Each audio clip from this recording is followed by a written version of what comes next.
Al momento de matricular a un alumno por primera vez en un establecimiento educacional, el colegio solicita diversos antecedentes. La Superintendencia de Educación detectó que durante los últimos meses algunos recintos han pedido informaciones fuera de la normativa, como fotografías del grupo familiar o informes médicos. Estamos hablando de aquellos establecimientos que reciben algún aporte estatal.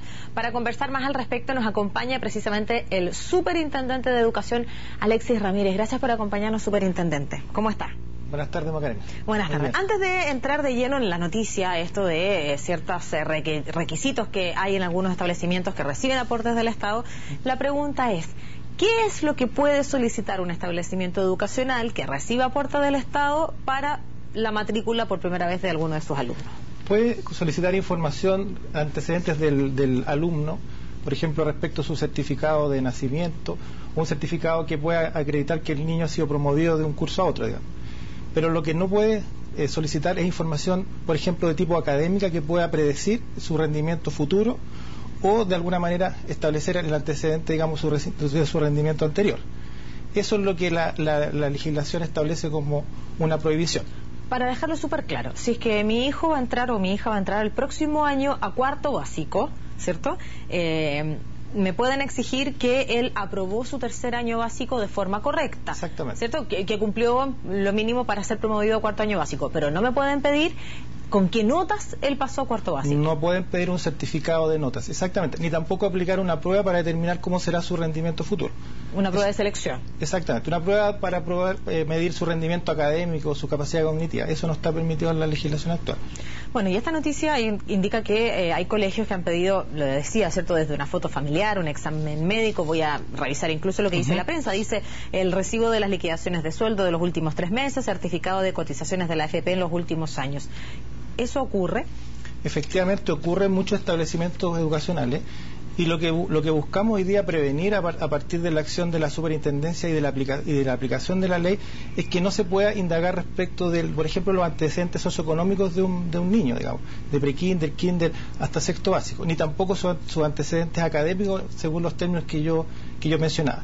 Y otra cosa muy importante es que estos procesos de admisión sean suficientemente transparentes, es decir, que la familia tenga toda la claridad respecto de cuántas son las vacantes, cuáles son los criterios que se aplican para poder desarrollar estos procesos y, por ejemplo, que no se cobre excesivamente más allá de lo que establece la ley.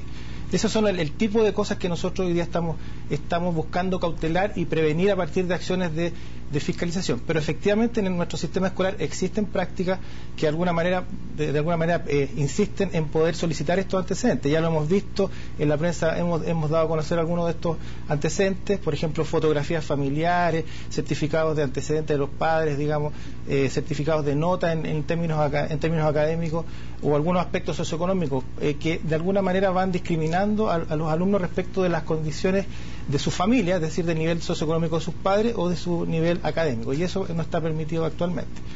¿Qué pasa si es que algunos apoderados que nos están viendo hasta ahora y están en este proceso, ¿cierto?, de poder matricular para el periodo 2015 a sus hijos y llegan a este establecimiento que le parece el adecuado por el proyecto educativo, por la cercanía que hay con el trabajo, con la casa, y porque además, ¿cierto?, es el establecimiento que a ellos, ¿cierto?, les parece el correcto para poder llevar a sus hijos? Su proyecto educativo, ¿Qué más lo identifica? Y existe este criterio de selección. ¿Se puede hacer una denuncia anónima? ¿Se puede hacer una denuncia? Se puede hacer una denuncia. Lo primero es exigir al establecimiento que cumpla la ley. La ley es igual para todos los establecimientos del país que se rigen por el régimen subvencionado, digamos.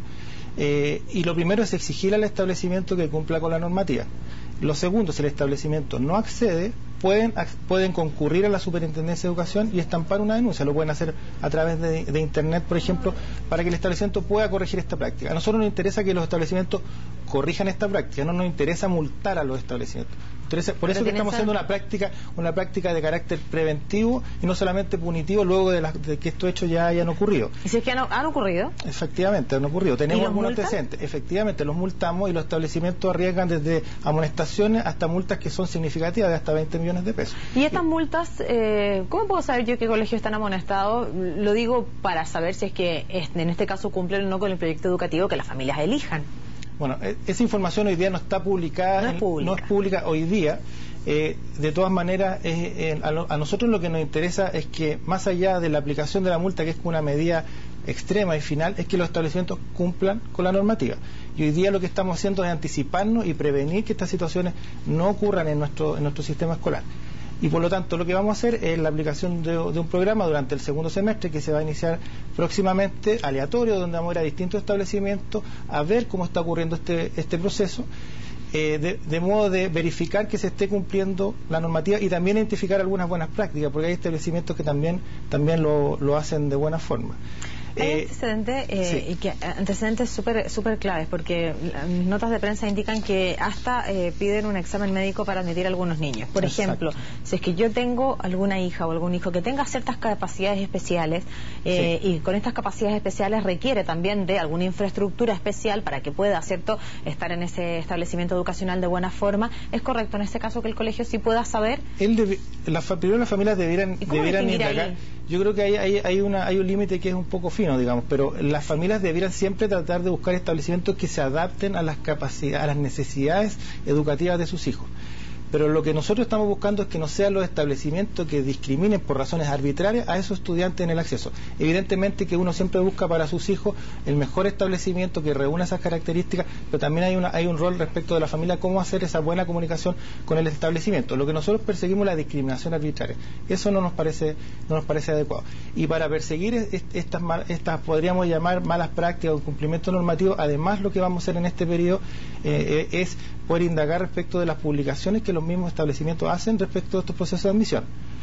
Los establecimientos a través de sus propias circulares, de sus páginas web o de información que publican en los portales públicos, por ejemplo el Ministerio de Educación, informan respecto de las características de este proceso de admisión. Y nosotros queremos ver cuán ajustada la normativa está, porque nos parece que ese es un buen antecedente también para prevenir en materia de admisión y de no selección, y evidentemente tratar de erradicar prácticas discriminatorias. Recordemos que estamos hablando fundamentalmente de una elección que hace la familia en los primeros años de vida de sus hijos, entre pre-kinder y primero básico. La mayor parte de las familias toma esta decisión. Por lo tanto, el efecto negativo que puede tener respecto del desarrollo de estos niños es muy alto, y nosotros queremos trabajar sobre ese foco. Superintendente, cuando un establecimiento educacional, por ejemplo, para determinado curso tiene, 5 vacantes disponibles para el año 2015 y postulan 15 niños, ¿cuál es el criterio entonces para dejar fuera a 10 niños? Tiene que aplicar criterios que sean razonables y que no sean discriminatorios. ¿Y qué criterios razonables? Hoy día es una buena pregunta, pero lo que nosotros planteamos es que se tienen que aplicar criterios razonables que tengan que ver con la capacidad de poder atender de buena manera a esos niños y no discriminarlos por razones arbitrarias. Efectivamente, en algunos establecimientos se utilizan, por ejemplo, mecanismos aleatorios hoy día, que no es obligatorio para los establecimientos, pero por ejemplo a través de un mecanismo de sorteo que es bastante justo, digamos, en el sentido de que no discrimina. El azar determina, y estadísticamente eso tiene una cierta racionalidad. También se aplican sobre eso también otros criterios que pueden tener, por ejemplo, que ver con el territorio, con la proximidad, con la presencia de otros hermanos, por ejemplo, en el establecimiento. Yo creo que son criterios que más bien apuntan al desarrollo infantil de esos niños, y no necesariamente a razones que tienen que ver con la condición socioeconómica de los padres, que es un aspecto que aparece bastante frecuente, digamos, en los casos que nosotros hemos visto. Tenemos que tratar de avanzar hacia que el tema y la práctica de la discriminación no sea naturalizado por nuestro sistema escolar. Hemos visto estudios por ejemplo, la Universidad de Diego Portales, que plantea que cerca del 50% de los establecimientos de algún modo tienen algunas prácticas que legitiman la selección y por lo tanto la discriminación en este nivel, y nos parece que es una situación que no nos puede dejar tranquilos y que tenemos que trabajar sobre ella. Bien, pues queremos agradecer su paso por CNN Chile para explicarnos también, ¿cierto?, los alcances de esta información, y vamos a estar atentos también entonces en esta campaña que usted indica que van a realizar el segundo semestre ya, me imagino, con miras a lo que va a ocurrir en la matrícula del 2015. Exactamente. Muchísimas gracias por la invitación. Que esté muy bien.